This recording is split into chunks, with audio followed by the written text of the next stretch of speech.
बिजली सस्ती तो दूसरी तरफ गैस महंगी करने की तैयारी। गैस कंपनियों ने नेपरा से आइंदा माली साल 1 जुलाई से गैस की कीमतों में बड़ा इजाफा मांग लिया। मुल्क में महंगाई की नई लहर आने का खदशा पैदा हो गया।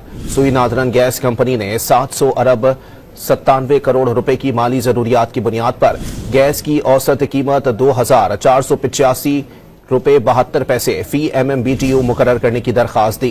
कंपनी ने मजीद 207 अरब 43 करोड़ 50 लाख का शॉर्टफॉल वसूल करने की दरखास्त भी की।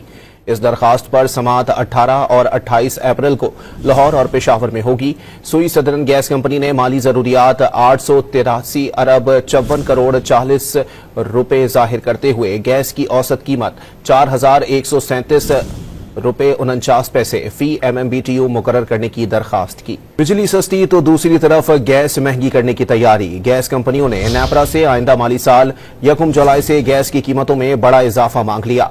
मुल्क में महंगाई की नई लहर आने का खदशा पैदा हो गया।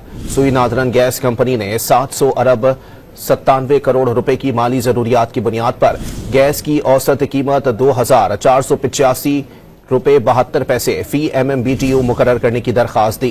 कंपनी ने मजीद 207 अरब 43 करोड़ 50 लाख का शॉर्टफॉल वसूल करने की दरखास्त भी की। इस दरखास्त पर समाअत 18 और 28 अप्रैल को लाहौर और पेशावर में होगी। सुई सदरन गैस कंपनी ने माली जरूरियात 883 अरब 54 करोड़ 40 रुपए जाहिर करते हुए गैस की औसत कीमत 4,137 रुपए 49 पैसे फी MMBTU मुकर्रर करने की दरखास्त की।